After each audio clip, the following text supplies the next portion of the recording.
Hey, welcome back to Outdoors with Larry Ray on this Saturday, September the 16th. Frank Barton in the studio this morning. And, Frank, you're not going to get out of here without doing a one segment introduction. I know John Gordon is not here in the competition for best introduction for a segment, but I'm saving one for you, okay? I'll be fine. You'll be fine, because Frank has that FM voice that we say a lot. Well, we got the man on the line right now. We got half of the Quon brothers. The other one's out making money fixing cars, and we got the guy that's fixing fishing lines and things along that line. There he goes. Peanut Quon on with us right now. Hey, Peanut, good morning. Good morning. Good morning, Frank. Good morning, Peanut. And you have a busy day today on this Saturday. I know you're getting ready to have a tournament, right? Actually, we are going right now. We're at Moon Lake. Have not caught a fish yet, but we're trying.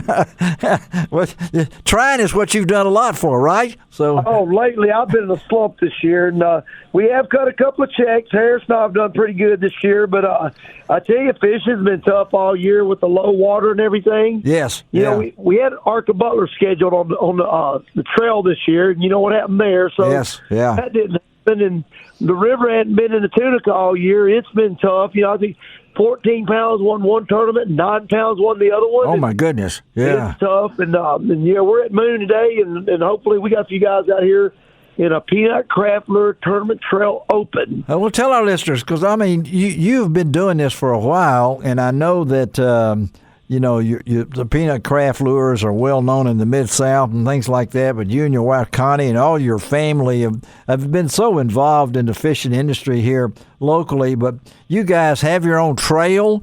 I don't know how you keep up with where you're going, where you're not going, because it's a passion that I know I hate to bring it. No, I don't hate to bring it up because I still miss your mom and dad. I mean, they were so much a part of the Mid-South community, particularly your dad. I mean, because he was a pretty amazing man.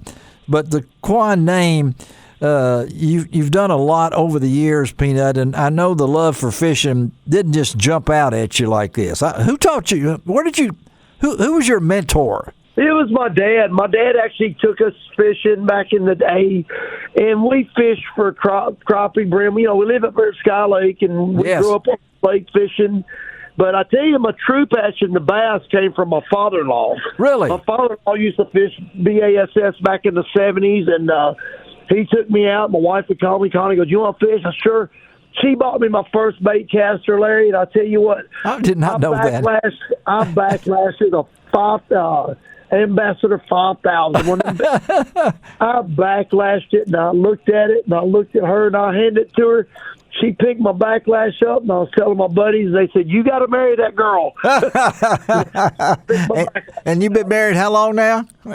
33 years, dated 8, and I've known her since I was 5. So still don't want to put up with me. Well, I know the same situation here. Wherever I go, everybody knows that Miriam's a better fisherman than me, and I think Connie's a better fisherman than you. I'm just going to tell it, I'll admit it. When I need to catch fish, she's my go-to person. But to do your circuits, talk about that now, because you've been doing this for a pretty good while. You really make it family affairs and things like that. So tell us about your circuit you got going. Yep.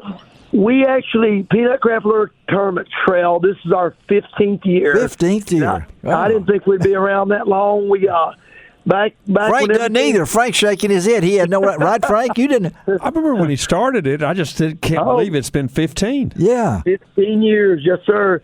But, back in the day, we didn't have any tournaments here. Media left, fishers and men left, everybody was gone, team trails. Yes. And the guys, locals, hey, Peanut, you need to run a trail. So, got with Danny Carter, he's our tournament director, and we started a trail. Started one trail. We actually have 2 trails that we run now. A tri-state trail, which we do Arkansas, Tennessee, and Mississippi. And then we have a North Mississippi trail. Usually it's Pickwick, Bay Springs, Sardis, and Grenada. So Arca Butler was on there this year, but we had to change that. Yes. And then Tunica, Moon Lake, we do the rivers. Arkansas, we do Horseshoe, Old Town, then we do McKellar, and then I can't believe it. Tunica, Moon Lake. So yeah. We got a classic coming up, and we try not to fish in the summertime because the heat, as you say, a family-run thing. I think we counted the other day. We got 4 teams of brothers that fish together. Wow. We've got 4 or 5 teams of fathers and sons fishing together. Uh-huh. And majority of our guys are in their 70s. So, we try to cater to them guys too. But we got a good group of guys that fish with us. And I said, as long as it's fun, we're going to keep doing it. We do have another open tournament at Pickwick, October 7th. So anybody interested, get hold of Danny Carter or me. We'll get you on there October 7th at Pickwick. When's your classic? When is the classic? What's going on? End of October. It's going to be at Birdsong this year. It's going to be at Bob Keast. Okay, yeah. Bob Keast is taking care of us. We're going there. Benton County, Tennessee River Board, they're helping us out. And I think we got 30 teams that's qualified this year, and we should pay out somewhere between $12,000 and $15,000 this year. So, wow. Well, Bob Keats is a great guy. Yeah, that's being at Birdsong. Folks, if you've ever been to Birdsong, I'm going to throw in a plug for Bob on Kentucky Lake Birdsong Resort. He's got a great facility, and he's got what is that? His famous for up there. My mind's just gone blank. It's a mussel shell. He got a museum. All that in there. Yeah, it's all in there. And so that's at the end of October. So right now you're kind of juggling everything together, and you're still making lures, aren't you? Oh, yes. It's and everybody wants them yesterday. So we go from nothing to everybody wants theirs yesterday. So that's our life story. Well, I know one thing, and I'll say this. Brad Carson's listening in, Frank's listening in. You guys have probably given away more fishing lures to kids in the Mid-South than any other company. I can guarantee you a lot of people caught their first bass or a crappie, whatever it might have been, on a peanut craft lure. And I've had a lot of people ask me this. They've even saved them. I've got some of your originals, because I know you made them right there in the house, right? I mean, yes, sir. I mean, it's a family affair. Everybody's sitting around making fishing lures. How can you get by with that? But peanut craft lure. Now I know what your real name is, and I know what Buck Gardner's real name is. So you go by Peanut for a reason, and you're not a peanut. I mean, So here I got you on the line. I want to know what he got the name. Keep getting that hole deeper there, Larry. I'm just wanting to know. He's putting the pressure on me. No, my brother's name is Harris, and my name is Paris. And I had a disabled veteran that lived behind our house, kept getting us mixed up. That's it.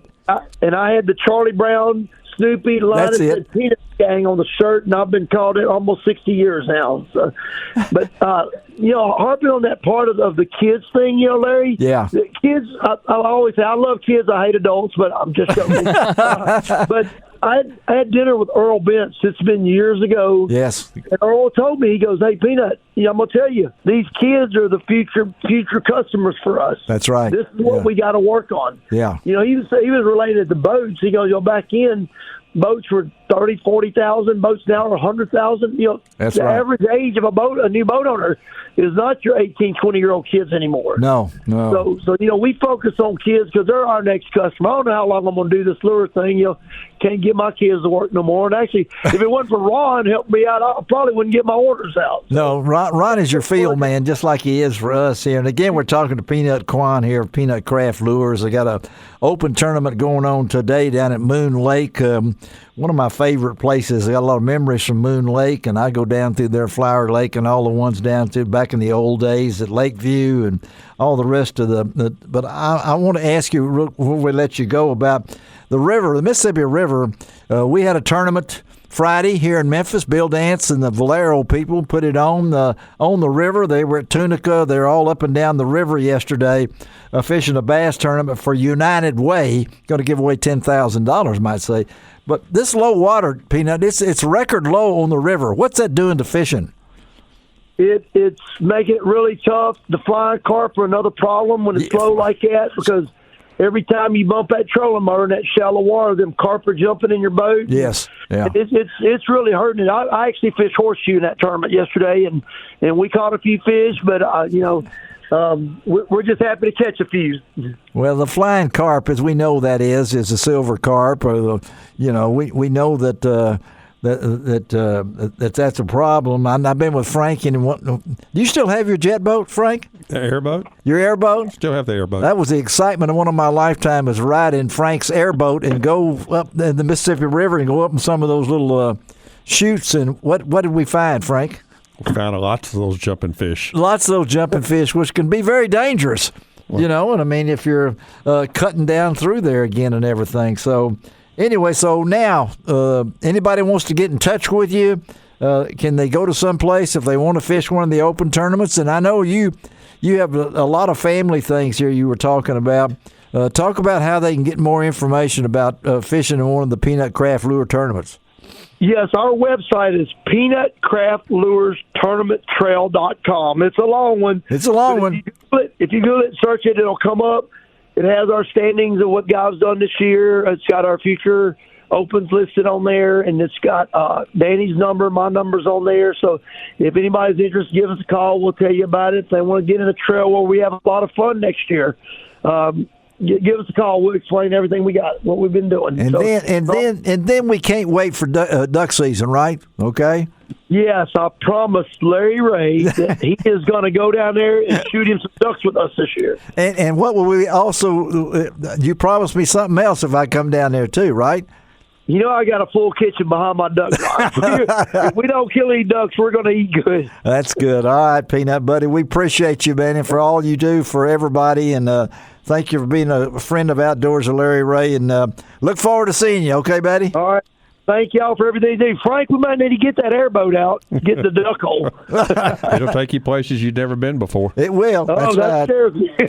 Thanks, Peanut. See ya. Thank you, guys. Y'all have a good one. Okay, Peanut Quon. How much time we got, Brad? We've got a few minutes here. All right, I want to ask Frank, because we just mentioned something about that airboat experience. It's made one of my highlights for my wife. I remember that. I remember it too. Do you remember? I got a good picture of us and everything. I remember that 20-pound carp that hit me and. Oh my goodness! Yes, yeah, he got hit by the flying fish. With the river down, does the airboat help? I mean, you can get other places, right? You can go places that nobody else can get. Good. Yeah, you could probably get into Island 40 or Dacus, any of those over there. It's back. With the sandbars all exposed. Yeah. A sandbar is just something that you have to go across to get to where you want to go. Yeah. And what kind of engines that thing got? It's got a 500 horsepower. 500 horsepower. I know it. Aircraft type. You need to have a haircut before you go on that boat, because it'll blow your hair around and everything like that. But there's a lot of work still going on. I think when we first started talking about the carp, I think our good friends at News Channel 3, Jeff Woods and Joe Larkins and all those guys were doing. It was funny. The carp were funny. Well, you always heard people joking about the fish were biting so well they were just jumping out of the boat. They were jumping in the boat. Jumping in the boat. They will jump in the boat. And now we realize they're not only a detriment to the anglers, but it's also detriment to the ecosystem and everything like that. So I don't know. They're eating them up there. Jim Perry says they're good. I don't know about that. All right, Brad, let's take a break right now on Outdoors of Larry Ray. We're going to try to go to Cotter, Arkansas. It may not be possible, but we're going to try. We'll be right back.